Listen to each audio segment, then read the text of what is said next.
Hello दोस्तों, welcome to the man pharma tutorials. मेरा नाम है रमन। आज की वीडियो में हम देखने वाले हैं कि एक एगोनिस्ट क्या होता है, उसकी प्रॉपर्टीज़ क्या होती है, उसका मैकेनिज्म ऑफ एक्शन क्या होता है, और इसी के साथ हम देखने वाले हैं कि एक एगोनिस्ट रिसेप्टर के साथ बाइंड होने के बाद हमें कितना रिस्पॉन्स प्रोड्यूस करके दे रहा है। इसी के बेसिस पे हमने उस एगोनिस्ट को क्लासीफाई किया है। स्टार्ट करते हैं आज का टॉपिक, एगोनिस्ट। तो एगोनिस्ट ना वो चीज़ होती है जो एक रिसेप्टर के साथ जाके बाइंड हो और उसको एक्टिवेट कर दे। इसका मतलब ये होता है किसी भी केमिकल सब्सटेंस को अगर एगोनिस्ट कहा जाता है तो उसमें दो प्रॉपर्टीज़ होनी चाहिए। कौन सी दो प्रॉपर्टी? पहली चीज़ होनी चाहिए कि वो रिसेप्टर के साथ जाके अटैच हो जाए, और रिसेप्टर के साथ अटैच होने के बाद उसने उस रिसेप्टर को एक्टिवेट करना चाहिए। तो किसी भी रिसेप्टर को एक्टिवेट करने की ज़रूरत क्या है? तो जब तक आपका रिसेप्टर एक्टिवेट नहीं होगा तब तक आपको फार्माकोलॉजिकल रिस्पांस देखने के लिए नहीं मिलेगा। तो ये रिसेप्टर को एक्टिवेट करने की जो भी एक्टिविटी है या फिर रिस्पॉन्सिबिलिटी है वो होती है किसी भी एगोनिस्ट के ऊपर। ओके, तो इसका मतलब हम यही समझ सकते हैं कि एक एगोनिस्ट जो होता है वो रिसेप्टर के साथ जाके अटैच होता है, उसके साथ कॉम्प्लेक्स बनाता है, और कॉम्प्लेक्स बनाने के बाद उस रिसेप्टर को जाके एक्टिवेट कर देता है, और एक्टिवेट करने के बाद हमें मिलता है एक फार्माकोलॉजिकल रिस्पॉन्स। देखा जाए तो किसी भी एगोनिस्ट की 5 प्रॉपर्टीज होती है। First is affinity, second is efficacy, third is potency, fourth is selectivity and fifth is reversibility. Affinity का मतलब होता है attractive forces present between the agonist and receptor. और रिसेप्टर और एगोनिस्ट के बीच में अट्रैक्टिव फोर्सेस क्यों प्रेजेंट होने चाहिए? ताकि उसका जो भी एक कॉम्प्लेक्स बन रहा है वो कॉम्प्लेक्स स्ट्रॉन्गर कॉम्प्लेक्स बने, और स्ट्रॉन्गर कॉम्प्लेक्स जो है वो एक स्टेबल और स्ट्रॉन्ग वाला और लॉन्ग ड्यूरेशन वाला रिस्पॉन्स प्रोड्यूस कर सके। इसीलिए जो भी एक एगोनिस्ट है और एक रिसेप्टर है उनमें क्या होनी चाहिए? एक अफिनिटी होनी चाहिए। जब तक इनकी अफिनिटी हमें ज़्यादा देखने के लिए मिल रही है तब तक जो भी कॉम्प्लेक्स बन रहा है वो कॉम्प्लेक्स भी एक स्ट्रॉन्गर कॉम्प्लेक्स देखने के लिए हमें मिल सकता है। ओके, और अगर एगोनिस्ट और रिसेप्टर की जो भी अफिनिटी है वो अफिनिटी अगर कम है उस, या फिर अट्रैक्टिव फोर्सेस है वो अगर कम है, तो हमें देखने के लिए मिलता है कि जो भी एक कॉम्प्लेक्स बन रहा है वो कॉम्प्लेक्स वीकर कॉम्प्लेक्स बन रहा है। और वीकर कॉम्प्लेक्स जब भी बनेगा मोस्ट पॉसिबिलिटी है कि जो भी एगोनिस्ट है और रिसेप्टर है वो आगे जाके सेपरेट आउट हो जाएंगे, और सेपरेट आउट होने के बाद जो भी एक लॉन्ग टर्म वाला और स्ट्रॉन्गर फार्माकोलॉजिकल रिस्पॉन्स हमें देखने के लिए मिल सकता था वो हमें अब नहीं मिल सकता है। ठीक है, तो ये प्रॉपर्टी जो है हमारी अफिनिटी, उसी से हम यही समझ सकते हैं कि अफिनिटी वो चीज़ होती है या फिर वो अट्रैक्टिव फोर्सेस होते हैं जो कि एक एगोनिस्ट और रिसेप्टर में प्रेजेंट होते हैं, और प्रेजेंट होने की वजह से एक स्ट्रॉन्गर कॉम्प्लेक्स बनता है। स्ट्रॉन्गर कॉम्प्लेक्स बनने की वजह से ही हमें एक अच्छा वाला, स्ट्रॉन्गर वाला और लॉन्ग ड्यूरेशन वाला स्टेबल सस्टेनेबल फार्माकोलॉजिकल रिस्पॉन्स हमें देखने के लिए मिलता है। तो अफिनिटी के बाद हमारी जो सेकंड प्रॉपर्टी है वो है इफिकेसी। और इफिकेसी का मतलब ये होता है कि हमारा जो ड्रग है वो हमारे बॉडी में जाके एक मैक्सिमम रिस्पॉन्स कितना प्रोड्यूस कर सकता है, उसी को हम बोलेंगे इफिकेसी। तो इफिकेसी का एक एग्जांपल देखा जाए तो ऐसा समझ सकते हैं, तो हमारे पास एक ट्यूबलाइट या बल्ब है, उसको हम 100 बार या 50 बार भी ऑन या ऑफ करेंगे, फिर भी हमें उसकी जो मैक्सिमम ब्राइटनेस है वो उतनी ही देखने के लिए मिल सकती है। तो ये हो गई उसकी इफिकेसी। इसी के बाद हमारी थर्ड प्रॉपर्टी है पोटेंसी। पोटेंसी का मतलब क्या होता है? हमारे पास अगर दो ड्रग्स है, वैसे पहला ड्रग 300 mg का है और सेकंड वाला ड्रग 500 mg का है। ठीक है, तो दोनों ड्रग जो है वो इक्वल फार्माकोलॉजिकल रिस्पॉन्स शो करते हैं।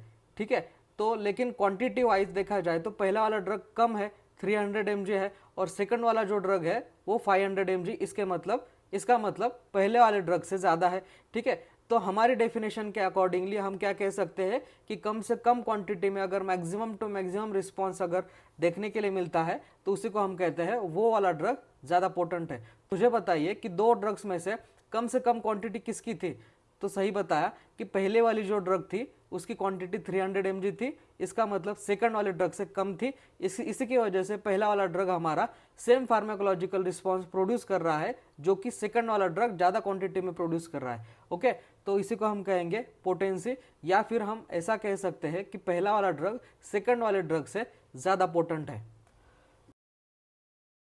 तो पोटेंसी के बाद में हमारी नेक्स्ट प्रॉपर्टी है सिलेक्टिविटी।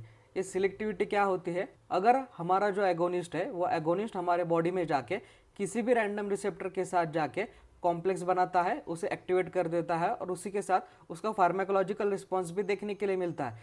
तो उसी को हम कहेंगे नॉन सिलेक्टिव एगोनिस्ट। इसका मतलब ये होता है कि एगोनिस्ट जो है वो रिसेप्टर को चूज नहीं कर रहा है या फिर सिलेक्ट नहीं कर रहा है, उन्हीं को हम कहेंगे नॉन सिलेक्टिव एगोनिस्ट। और इसी के रिलेवेंट दूसरा हमारा कंसेप्ट है सिलेक्टिव एगोनिस्ट। ये सिलेक्टिव एगोनिस्ट इसी का अपोजिट होता है। जैसे कि हम देखते हैं कोई भी एगोनिस्ट अगर हमारे बॉडी में जाके एक सिलेक्टिव रिसेप्टर को जाके अटैच होता है, उसको एक्टिवेट कर देता है, उसी के साथ कॉम्प्लेक्स बनाता है, तो उसी को हम कहेंगे एक सिलेक्टिव एगोनिस्ट। आई होप आपको सिलेक्टिव एगोनिस्ट और नॉन सिलेक्टिव एगोनिस्ट में से जो भी डिफरेंस है वो आपको समझ में आ गया होगा। सिर्फ इतना ध्यान में रखिए कि नॉन सिलेक्टिव एगोनिस्ट जो होता है वो रैंडम रिसेप्टर के साथ जाके भी अटैच होता है, उनको एक्टिवेट भी कर देता है। और एक सिलेक्टिव एगोनिस्ट क्या होता है? सिलेक्टिव एगोनिस्ट वो चीज़ होती है जो कि हमारे बॉडी में जाके स्पेसिफिक रिसेप्टर के साथ जाके ही कॉम्प्लेक्स बनाता है और कॉम्प्लेक्स बनाने के बाद उसी को एक्टिवेट करके फार्माकोलॉजिकल रिस्पांस अचीव करता है, उसी को हम कहेंगे सिलेक्टिव एगोनिस्ट। सिलेक्टिविटी के बाद में हमारी लास्ट और फिफ्थ प्रॉपर्टी है रिवर्सिबिलिटी। ये रिवर्सिबिलिटी वो चीज़ होती है जैसे कि हम देखते हैं हमारे घर पे एक मैग्नेट है और मैग्नेट हमने हमारे फ्रिज के ऊपर चिपका दिया, ठीक है, तो अब हम देख सकते हैं कि वो मैग्नेट हम आसानी से निकाल भी सकते हैं, इसी को हम कहेंगे रिवर्सिबिलिटी, ठीक है। तो रिवर्सिबिलिटी का सीधा मतलब देखा जाए तो जो चीज़ रिवर्स हो सकती है या फिर पहले के फॉर्म में वापस आ सकती है तो उसी को हम कहते हैं रिवर्सिबिलिटी। तो एगोनिस्ट और रिसेप्टर का कॉम्प्लेक्स बनने के बाद ये जो कॉम्प्लेक्स है वो कॉम्प्लेक्स अगर टेम्पररी कॉम्प्लेक्स बना है, ठीक है, तो ये टेम्पररी कॉम्प्लेक्स में जो भी अफिनिटी रहेगी एगोनिस्ट और रिसेप्टर के बीच में वो काफ़ी वीक रहेगी और वीक एफिनिटी की वजह से इजीली जो भी एगोनिस्ट है और जो भी रिसेप्टर है वो इजीली सेपरेट आउट हो सकते हैं। सेपरेट आउट होने के ये जो प्रोसेस है वो सेपरेट आउट होने के प्रोसीजर को ही हम कहते हैं रिवर्सिबिलिटी, ठीक है। और अगर ऐसा देखा जाए कि अगर एक एगोनिस्ट जो है वो रिसेप्टर के साथ जाके अटैच हो गया और अटैच होने के बाद इन दोनों की जो भी अफिनिटी है या फिर इन दोनों में जो भी अट्रैक्टिव फोर्सेस है वो अट्रैक्टिव फोर्सेस बहुत ज़्यादा है, ठीक है, तो अट्रैक्टिव फोर्सेस ज़्यादा होने की वजह से वो इजीली डिसोसिएट या फिर इजीली सेपरेट आउट नहीं होंगे, उन्हीं को हम कहेंगे परमानेंट कॉम्प्लेक्स। और परमानेंट कॉम्प्लेक्स जो भी होते हैं वो लॉन्गर ड्यूरेशन वाला रिस्पॉन्स प्रोड्यूस करते हैं और टेम्पररी जो भी कॉम्प्लेक्सेस होते हैं वो टेम्पररी कॉम्प्लेक्स कम क्वांटिटी वाला, कम स्ट्रेंथ वाला और कम ड्यूरेशन वाला फार्माकोलॉजिकल रिस्पॉन्स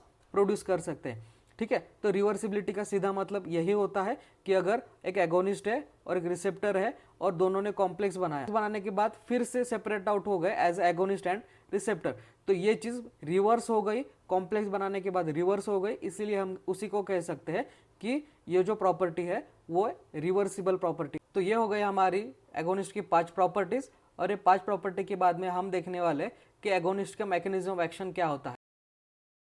पूरी प्रोसीजर है वो हमने 4 स्टेप्स में डिवाइड की है। पहला स्टेप है हमारे रिसेप्टर में मल्टीपल बाइंडिंग साइट्स प्रेजेंट हो सकती है और ये बाइंडिंग साइट्स पे हमारा एगोनिस्ट जो है वो जाके अटैच होता है। अटैच होने के बाद उसमें कुछ एक कॉन्फर्मेशनल या फिर 3D ज्योमेट्रिकल चेंजेस हमें देखने के लिए मिलते हैं और ये ज्योमेट्रिकल चेंजेस जो है वो रिसेप्टर का जो भी शेप प्रेजेंट है वो शेप चेंज कर देता है और ये चेंज होने के बाद हमें कुछ इंट्रासेलुलर सिग्नलिंग पाथवेज देखने के लिए मिलता है। ये इंट्रासेलुलर सिग्नलिंग पाथवेज क्या होते हैं? सेल के अंदर कुछ केमिकल्स बनते हैं, वो केमिकल कैस्केड रिएक्शन के जरिए हमारा जो मैसेज है वो मैसेज आगे तक डिलीवर करते हैं, उसी को हम कहते हैं इंट्रासेलुलर सिग्नलिंग पाथवेज। उसी का रिजल्ट होता है हमें फार्माकोलॉजिकल रिस्पॉन्स भी उस ड्रग का देखने के लिए मिलता है, ठीक है।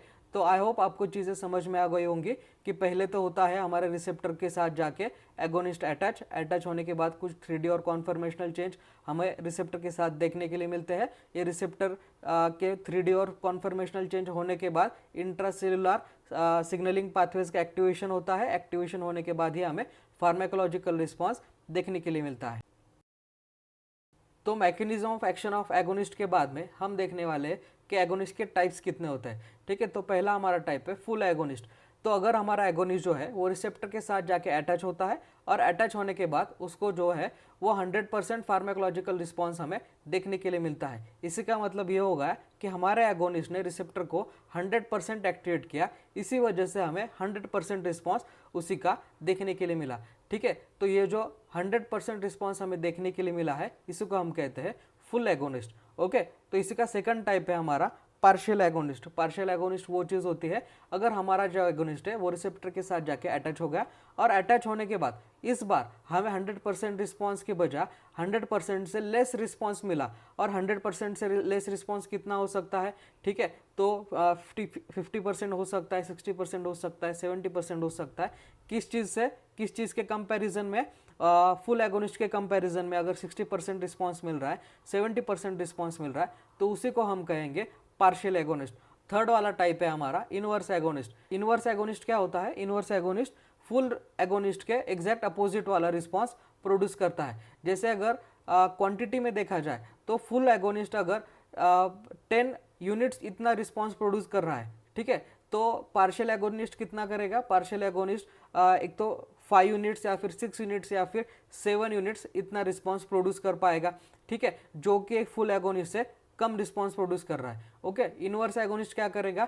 अगर फुल एगोनिस्ट प्लस 10 यूनिट्स इतना रिस्पॉन्स प्रोड्यूस कर रहा है, तो इनवर्स एगोनिस्ट क्या करेगा? इक्वल स्ट्रेंथ वाला लेकिन अपोजिट वाला रिस्पॉन्स प्रोड्यूस करेगा, ठीक है। तो जैसे ही फुल एगोनिस्ट +10 वाला रिस्पॉन्स प्रोड्यूस कर रहा था, इनवर्स एगोनिस्ट -10 वाला रिस्पॉन्स प्रोड्यूस कर रहा है, ठीक है। तो यूनिट वाइज देखा जाए तो ये जो 10 यूनिट्स है वो इक्वल स्ट्रेंथ है, लेकिन माइनस ये चीज़ दिखा रहा है कि वो जो रिस्पॉन्स है वो रिस्पॉन्स फुल एगोनिस्ट के कंपैरिजन में एग्जैक्ट अपोजिट रिस्पॉन्स है।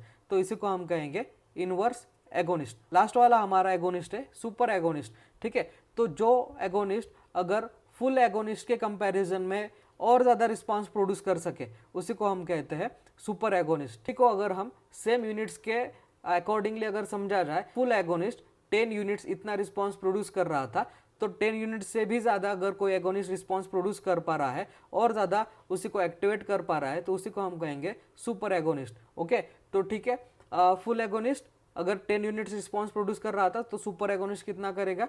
10 यूनिट्स से ज़्यादा, इसका मतलब 12 यूनिट्स, 13 यूनिट्स या फिर 14 यूनिट्स इतना रिस्पॉन्स अगर प्रोड्यूस कर पा रहा है, तो उसी को हम कहेंगे सुपर एगोनिस्ट।